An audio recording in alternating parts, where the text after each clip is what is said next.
My name is Carl Lamar, and I'm the Deputy Director of R&B Hip Hop at Billboard Magazine. Miami, what it do? Because we got a legend in the building. 305. If I run down the stat line, I'm talking Hall of Fame numbers. I'm talking about 5 #1 albums. I call him nine-figure Ricky, because that bank account's on swole. He got everything on deck. He's done classics, Maybach 1 through 6. Port of Miami, #1 album. Triller, 15 years, #1 album. He is Miami's very own son, Rick Ross. What's happening? What's happening, everybody? What's happening? You already know, Carl, what's going on? My brother, what's going on? Thank you for having me. I'm so happy to have you, man, because we're going to give you your flowers tonight for one of the best albums that has come out in hip-hop, Port of Miami.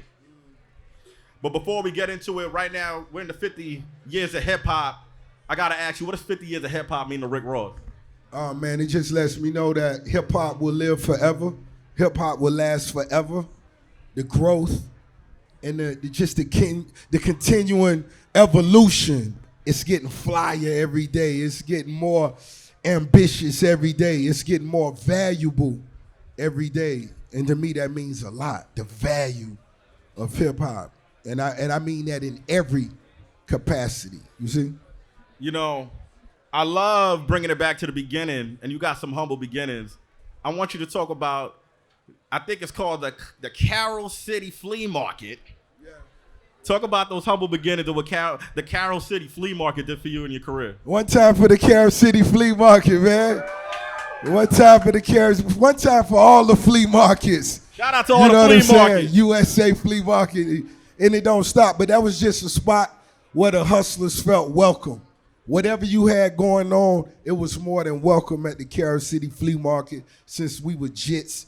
And if you from Miami, you know we call ourselves Jits, and we call each other Jits when you youngsters running around. But that was just a spot that we was welcome, and that's why I really got to experience a lot of different things, see a lot of different things, do all my shopping, run into a lot of different individuals, you know what I'm saying? Of course. We made a lot of things happen at that flea market. I believe it. Better believe it. I believe it. I know you got a lot of dope influences, whether it's from Jay-Z, Nas, LL Cool J, to A-Ball, MJG, Big Luke. Yeah. A lot of heavy hitters, man. Talk about how those influences helped shape Rick Ross. Well, it was just like anything else. You know, all the influences that introduced me to music, introduced me to hip-hop, made me want to become a CEO, made me want to become an entrepreneur. Whatever it was, it could have just been as simple as the shoes they wore, the jeans they wore, the car they drove, the watch they wore, or the music they made. You know what I'm saying? Because I feel like hip-hop is all in one bubble. You see, when it comes to fashion, flyness, art, champagne, whatever it is, it's all a part of hip-hop. And so I just took some from everywhere, regardless of what coast you was from. It didn't matter. If that shit was fly, I was gonna rock with it. You know what I thought was fly? I heard that you had a meeting with Tony Draper. Facts. In Houston. Facts. You said, Tony, if you want me to rock with you, I need you to bring Scarface here right now. Facts. How did that meeting go with Scarface? Man, I made my way all the way to Texas. I met with Draper, sat with Draper, told him all my plans, told him my motivations, told him my inspirations, and I could just tell he was a real hustler. It ain't matter if I was asking to meet another nigga that wasn't on his record label. I just told him, this is a piece of the puzzle. I need to meet Scarface. He called a homie right then. Face like, I'm right around here, whatever, you know what I'm saying? We was That's in hard. Fifth Ward or whatever it was, and Scarface pulled up in a black Mercedes. That's hard. Yeah. I jumped in with him. Hey, man, listen to one of my records, homie. You influenced Rose. And what was his response hearing the music for the first time? Oh, when he heard the music, he already knew the shit was real. Yeah. And so he just gave me that real motivation. Oh, homie, you can't stop. You can't stop. This shit gonna work. What I love about your story, very early on, man, you were penning some records, Ghost Riding days. You met a young Nipsey Hussle during that process, a young Remy Ma, a young Kanye West, a young Angie Martinez. I remember the story with the Jordans. Facts. Talk about like some of those people that you met, and if you even saw like their trajectory being what it is today. You know, me just being a fan of West Coast music, it was a lot of young West Coast artists I was, you know, just watching and following. Nipsey was one of them. So when I was on the West Coast, we actually, linked up. We met each other. Most definitely, we weren't really familiar with each other. He heard of me, and of course, I heard of him. But boom, we just stayed in touch. And from there, that's when it became something that was really valuable. Me understanding the little homie mindset, and I knew it was much bigger than he could even know at the time. You know what I'm saying? So, we just stayed down, and I'm glad that the world got to get a small glimpse of the genius and the brightness that the brother really possessed. R.I.P. Nipsey Hussle. Shout out Nipsey Hussle, y'all. I gotta say, man, I think you went to Slip Inside. Facts. And then Atlantic was trying to play some games. Atlantic wasn't ready. They didn't see the vision. I always think about the story you told me how, Atlanta was rocking with Pretty Ricky. They wasn't trying to rock with Rose. So I love the Pretty Ricky, but they wasn't trying to rock with Rose. How did you use that as fuel to push you forward? It was really simple. One time for Ted Lucas, one time for Slip and Slide Records, one time for all the hustlers. Shout out to Slip and Slide. Entrepreneurs, record labels in the 305 in my yayo. But, at the time, the A&Rs or whatever they wasn't really, they was just looking for something that was really catchy at the time. And Pretty Ricky had a catchy song that was really taking off. But when I got to sit down with them and lay out the vision, they didn't really see it. You know what I mean? And that was cool. I just knew they wasn't visionaries at the time. Being a visionary yourself, you got to understand everybody won't see what's going on. Everybody won't understand your value, but that's cool. You just make sure they pay the price when you come across them later. You know who knew your value off rip?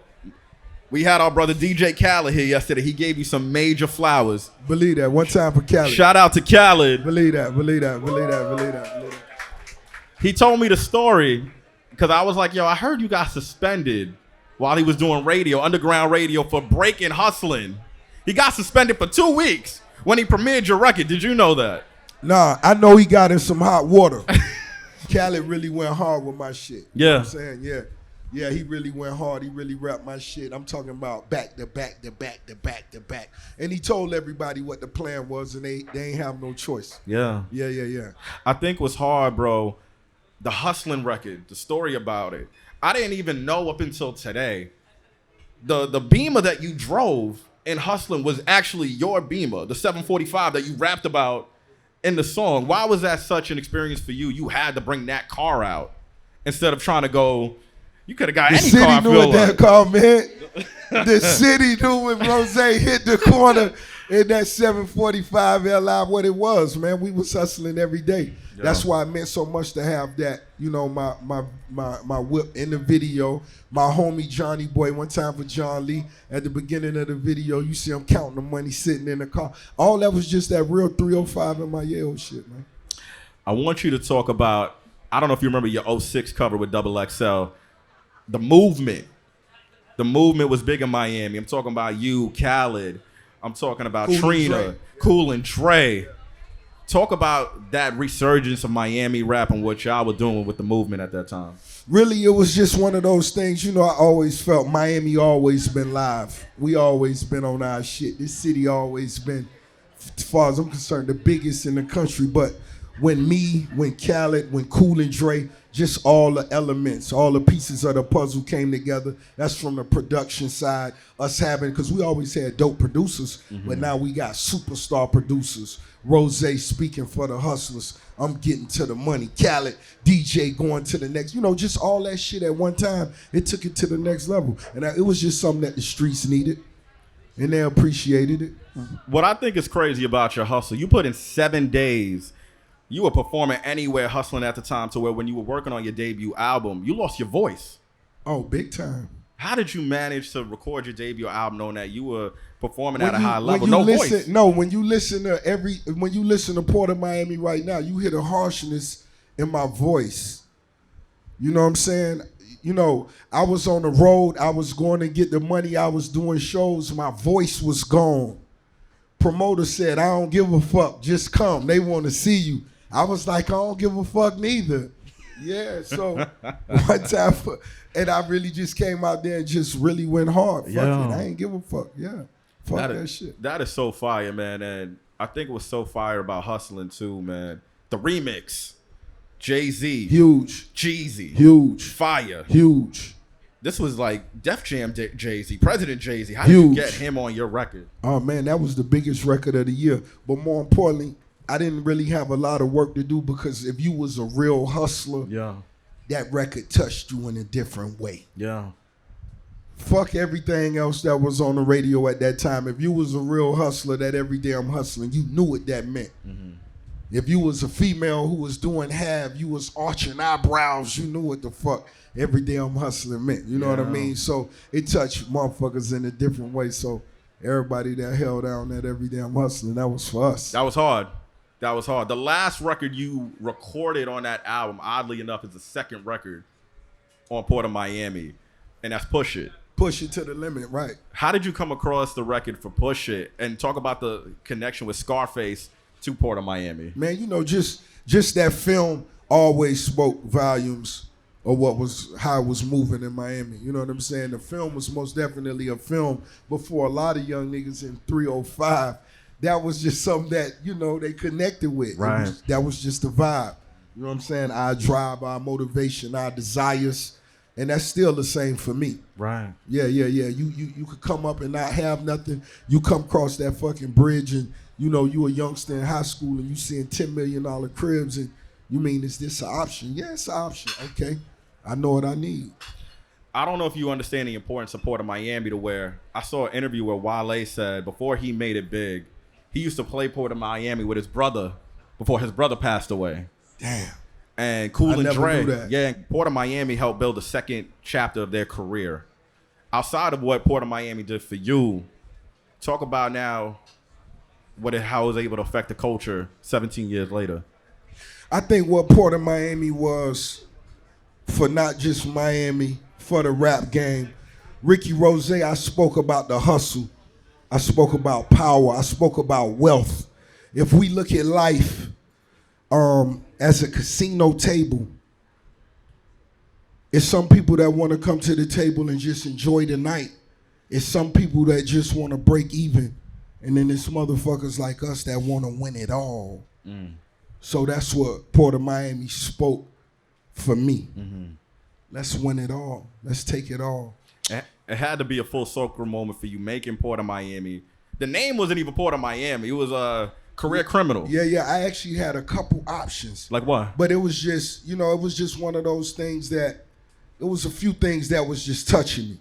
Career Criminal was most definitely one of them because I'm speaking for the city. I wanted the title to represent my homies and what was really going on in the city. And it was a lot of my homies that was, nah, man, Port of Miami. No, I'm like, yo, trust me. And me having the name, my city name in the title meant more than anything else. So Port of Miami that was just it.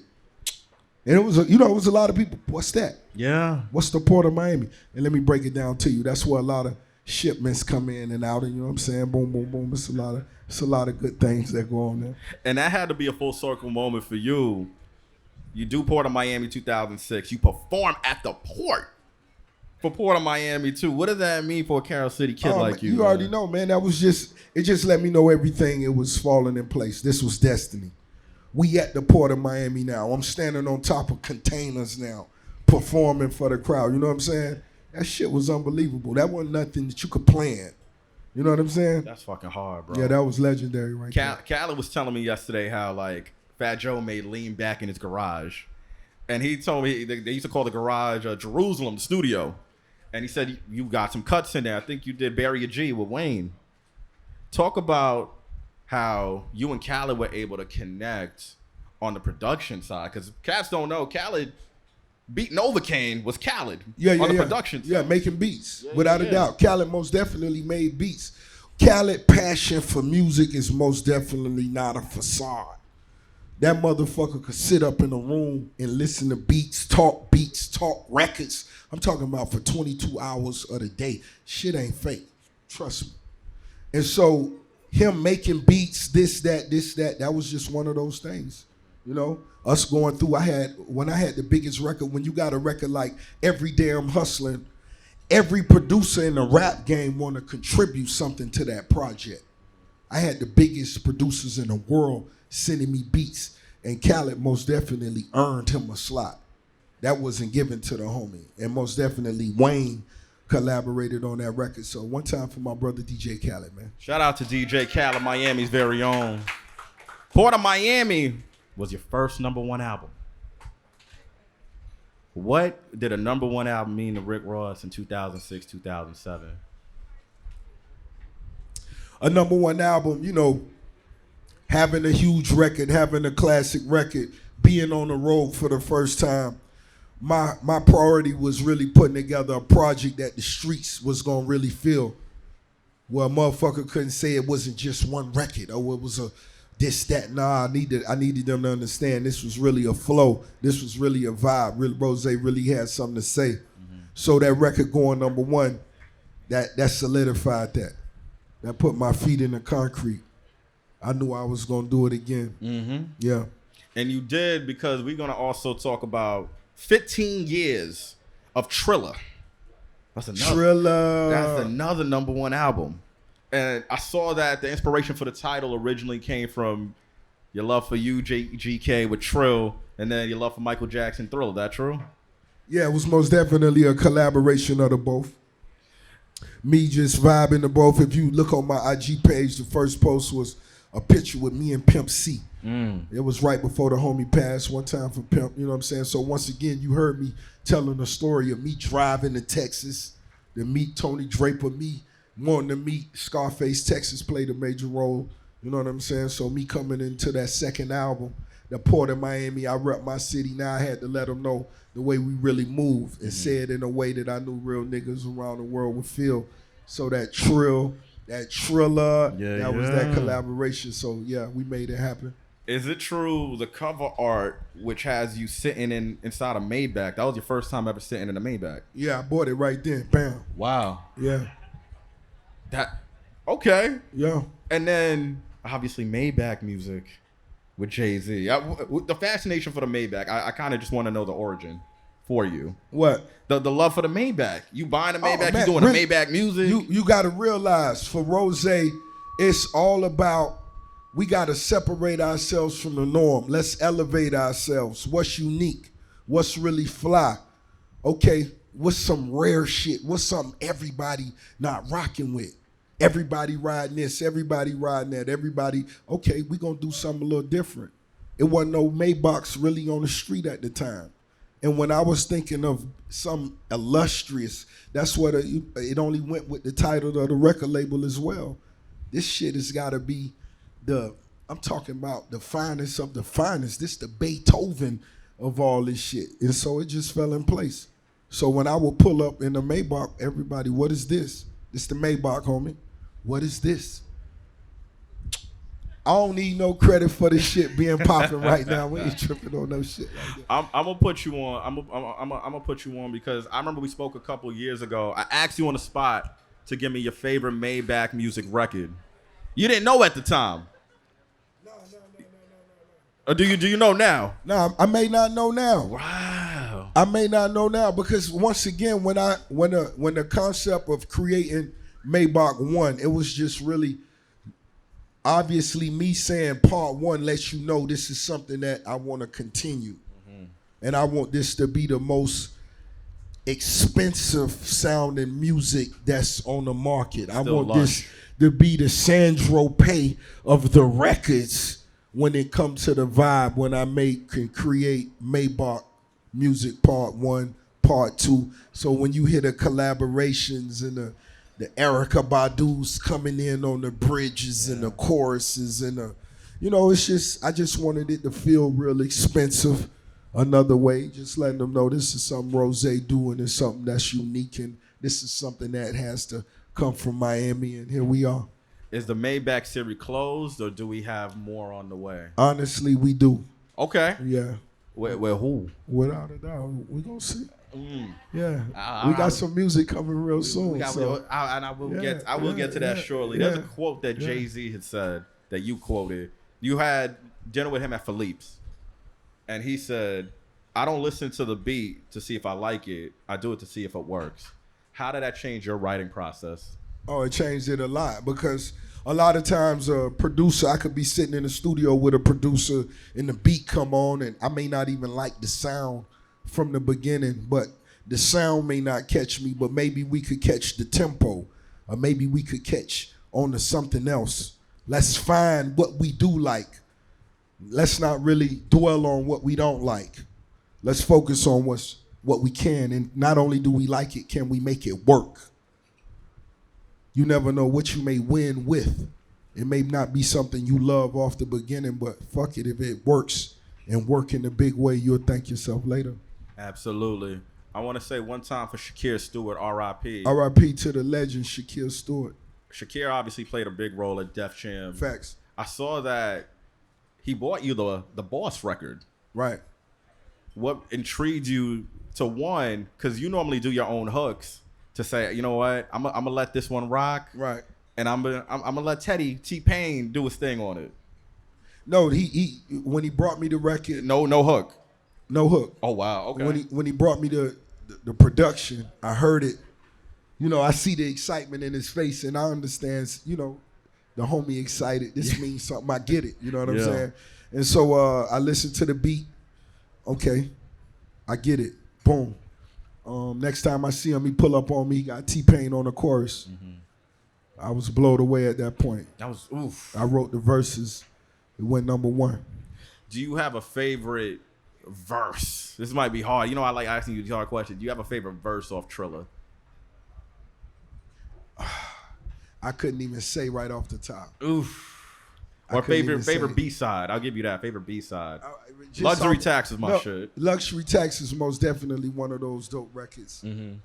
As soon as titles mean a lot more to me. You know, when I title a record, it actually gotta naturally come from what does this mean to me. So when I think of Luxury Tax, after recording hundreds and hundreds of records, I know what zone it puts me in, and I know that was Lil Wayne on a collaboration of Luxury Tax, and because that's what I'm thinking of when I was thinking of Luxury Tax, something expensive that would be Wheezy at the time, We got Justice League in the building, man. One time for Justice League. One time for Justice League. Fucking legends in the production game.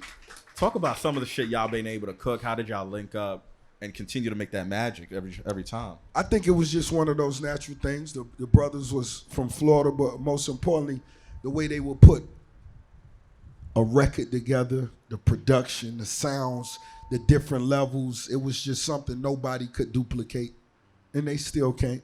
So when you listen to those Maybach music, part this, part that, and you go back and you see the Justice League and the credits, those guys that shit was next level.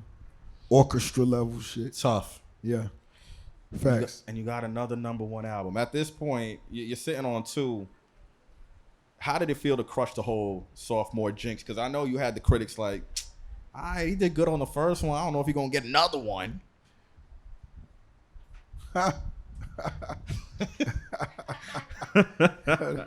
Hey, man, y'all just got to laugh when motherfuckers doubt you sometimes. Don't even take that shit serious. Sometimes that's you a just fact. Yeah, call it a chuckle. Fuck it. It was just one of those things. Man, the relationships we had created with the producers, the time I was still putting in the studio, the passion was still burning as if it was new. I didn't even doubt it. Album number 3. It felt good. The streets needed it. They wanted it. I was talking to Janelle about this earlier, and I think it's so crazy how you went from eating mayo sandwiches, eating Spam, to now you a 9-figure nigga, 9-figure brother. I don't think y'all understand 9 figures. Yeah, that was something I would always eating mayo sandwiches to 9 figures. Man, it's like, had it registered? Honestly, man, we just warming up. And wherever you at, just know you just warming up. You just warming up. Let's keep going, without a doubt. Congrats on Star Island, by the way. Appreciate it. Yeah, what's that, crib number? I don't know. I don't know, man. I don't know. One time for my homie JC in the building. JC, what's up? Everybody look around at my dog right there. Shout out. Right. Yeah. He a real humble guy, but that's when it comes to making money moves, he the guy. What's the proudest money move you would say from an entrepreneurial side that you made during, whether it was your Port of Miami or Triller Day, that you look back on like, I did that? Really, it was just my purchasing of real estate. That was something that I just got on top of from day one. And when I look back at it now, I understand the real value of it. You know what I'm saying? Just want to have a crib over here, over there. That shit was really cool, but it meant more than that. Mm-hmm. And here we are right now. That's just one of the things we do that we really great at, and I'm really proud of that. How would you define your legacy? 17 years in this shit, even longer when you count you trying to break through. How do you look at your legacy knowing we're in the 50th year in hip hop and where you stand as being one of the best to ever do it? Just when you coming from the bottom, just understand, you coming from mud to marble. It feels even better. It feels even better. Understand and accept all the inspiration that's going on around you. It's happening around you for a reason, and I appreciate it. You understand? So when we talking 50 years of hip hop, I would love to see what it's like 100 years from now. That's what I would love to see. I see it now. It's beautiful. We in the Soho House talking history. In Miami. Yeah, in Miami on South Beach. Mm-hmm. You know what I'm saying?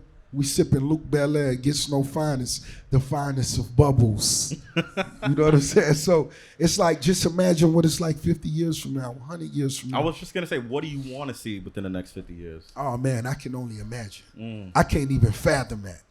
That's something that we can't even picture. Right. You know what I mean? Coming from vinyl records, coming from 8 tracks to streaming, and just imagine what it'll be 25 years from now, right. 50 years from now. That's something I can't even, I just want to see it. I wish I could witness it. Yeah. Well, my brother, I want to give you your flowers because I don't think you understand. Again, it fucks with me thinking, a kid from Carroll City went from eating mayo sandwiches. Baby. We coming from CC. Coming from CC, Carroll City, eating mayo sandwiches to being a 9-figure dude. Keep saying that mayo. Bro, that's real shit though. No, that was good though. That was good. Yeah, cheese. A little cheese on grilled the mayo. Cheese and shit like that. You ain't even eat grilled cheese, huh? Nah, bro. Damn. Not since a minute. I'm catching up. I just caught up on the hot Cheetos last year. Man, you gotta put the butter on the bread and the cheese and grill that shit. You sound like you still like do a little something to keep you humble. Oh man. But I say that to say, man, I got you a little something because your contributions to the culture come second to none. I appreciate it too. And this is here a gift from me and the Debut Live team. A nice award, a nice gift in honor of your debut out in Port of Miami. We celebrate your contributions to the culture, so I wanted to give you this because you are a legend. You are an icon. You are one of one. Miami is yours, brother.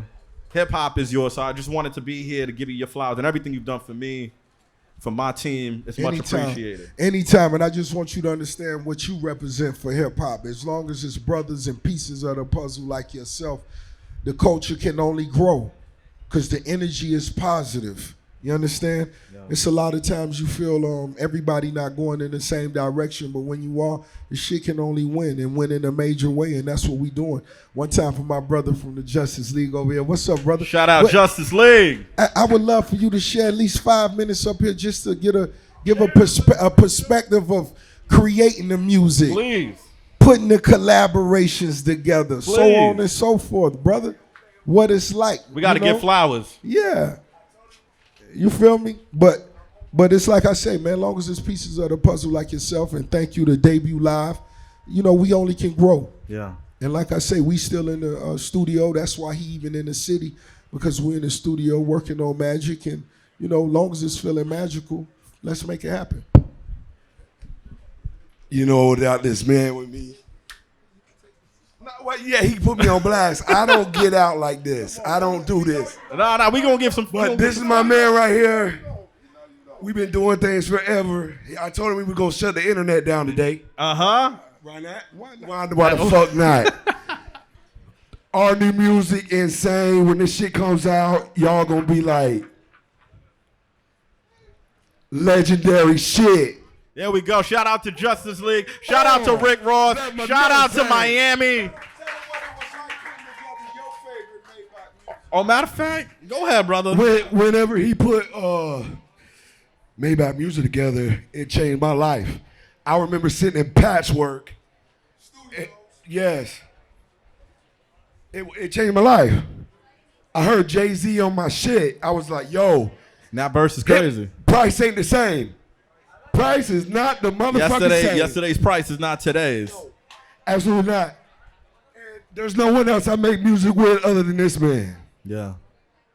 Favorite Rick Ross collab, y'all. Y'all have a shit ton, man. Y'all could just go through the crate, but your favorite. Aston Martin music. Can we get a quick song? Through whatever. Can we get a quick breakdown? Who's a billionaire? Can we get a quick breakdown of how that record came together, man? Aston Martin. Aston Martin music. That's just that vibe. That's that vibe. Chrisette Michelle, Drake. Changed my life. Yeah. Drake. I sent the record to Ross. He knew what to do with it. I was like, that's it. That's it. Anything that's in a close second? The new shit we working on. Yeah, you know I'm gonna put you on blast. Like, you didn't tell us about no new shit. He put me on the spot today. I don't even come out the shed. Ladies and gentlemen, shout out to Rick Ross. Shout out to Justice League. Shout out to Miami. We're good. Shout out to everybody that pulled up. Really appreciate y'all. Shout out to Rose. And we hope y'all have a good night. Thank y'all, ladies and gentlemen. Appreciate y'all. Enjoy. Get some bubbly real quick. Have a good night.